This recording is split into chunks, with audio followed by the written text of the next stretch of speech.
povo de demónios. Até um povo de demónios faria uma ordem constitucional. Porquê? Porque um povo de demónios não são dirigidos pelo Universal, pelo Banco Universal, mas são dirigidos também pelo impulso da autoconservação. O grande problema da humanidade é que nós não somos tão perversos como os demónios, mas, sobretudo, não somos tão inteligentes quanto eles. E, por isso, percebemos sempre tudo que está demais. Segunda pergunta. A questão do impacto a metamorfose do work em action. Como é que nós transferimos as categorias da ação que, no marco histórico tradicional, se situam na esfera intersubjetiva e na esfera política, para o plano do trabalho, ou seja, da relação com a natureza. Disse muito bem que as duas principais características da action em Hannah Arendt são a imprevisibilidade e a irreversibilidade. E como também todos sabemos, no plano da action, da ação, entendida no marco tradicional das relações intersubjetivas do plano social, a cada um destes domínios corresponde uma espécie de terapia, de correção, ou seja, a ação tem uma capacidade endógena de atenuar as incertezas causadas pela imprevisibilidade ou pela irreversibilidade. Respectivamente, no plano da ação pensada politicamente, nós temos a promessa. A promessa atenua a imprevisibilidade. E por isso é que a ação política está sempre no plano não apenas dos atos, mas do discurso. Implica sempre a ágora, implica sempre, no fundo, a discussão acerca de quem somos, para onde queremos ir, qual é a estratégia do caminho. Não é? A ideia, no fundo, do espaço público, tão importante para Hannah Arendt.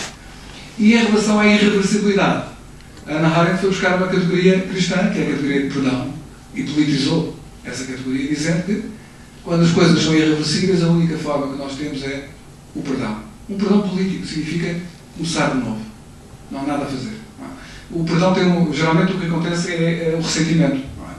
Quando não há perdão, há ressentimento, e temos guerras infinitas, como acontece no Médio Oriente. Não é? Portanto, desde 48 temos ali constantemente o ressentimento. Não é? Portanto, é uma violência que salta ao alimento. Ora, como é que isso se transporta para as questões da crise ambiental? Transporta-se justamente, e eu concordo com o que disse, porque no fundo eu estou a comentar o seu comentário, porque não, na verdade acho que não me fez bem uma pergunta, a precisar talvez, e a complementar o que disse, e que é o seguinte, é que a estratégia comunicacional em relação a grandes questões escatológicas, digamos assim, como é o caso das alterações climáticas, também mudou. Nós tivemos uma fase, há umas décadas atrás, em que a estratégia era considerar que o discurso dos cientistas e dos ONGs sobre o ambiente era um discurso não fundado, não fundamentado, cientificamente insuficiente, errado. Mas isso foi até se criar o painel intergovernamental e até termos milhares de milhões de euros e dólares aplicados todos os anos em programas muito rigorosos no domínio do ambiente e do clima. Hoje em dia a estratégia é de considerar o quê? É considerar, muito bem, sim senhor, há provas relevantes, há elementos empíricos relevantes, mas não são suficientes. Não têm carga probatória suficiente. E se não têm carga probatória suficiente, temos que investigar mais. Não é? Temos que investigar mais. Não vale a pena estarmos a mudar a nossa economia se o grau de certeza é insuficiente. Ou então, como disse bem, é considerar que, no fundo, as pessoas que, como não há, digamos, essa certeza, e atenção, não estou a dizer que é verdade que não existe a certeza suficiente. Não é?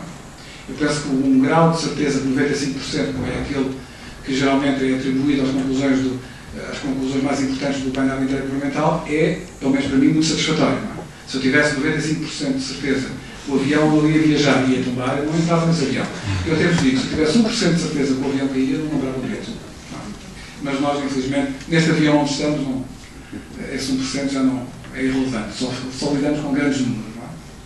Portanto, transformar em doxa aquilo que é uma razoável episteme é hoje a forma inteligente de facto, desvirtuar um debate.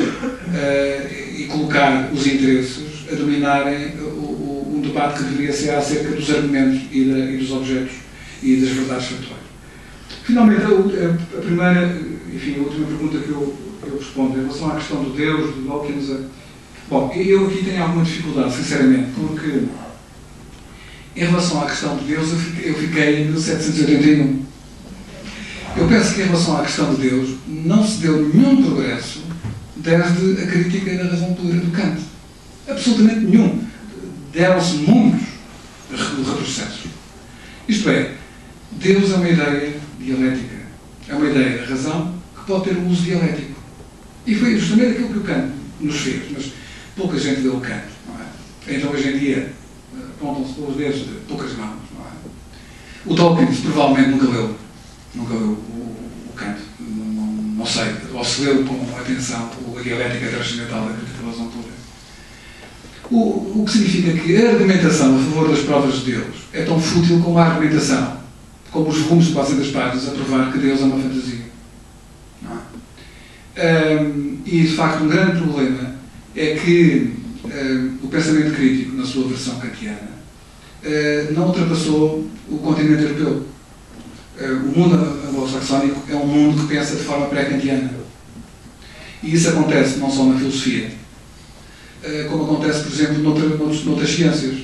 Nós não podemos esquecer que, na Europa, por exemplo, o projeto científico mais caro é um projeto de física nuclear, que está relacionado com o CERN, que custa milhares de milhões de euros à comunidade, aos contribuintes europeus, e é um projeto que, há um certo tempo, nos prometia transportar o conhecimento humano ao momento do nascimento do universo, ao momento em que Deus criou o mundo.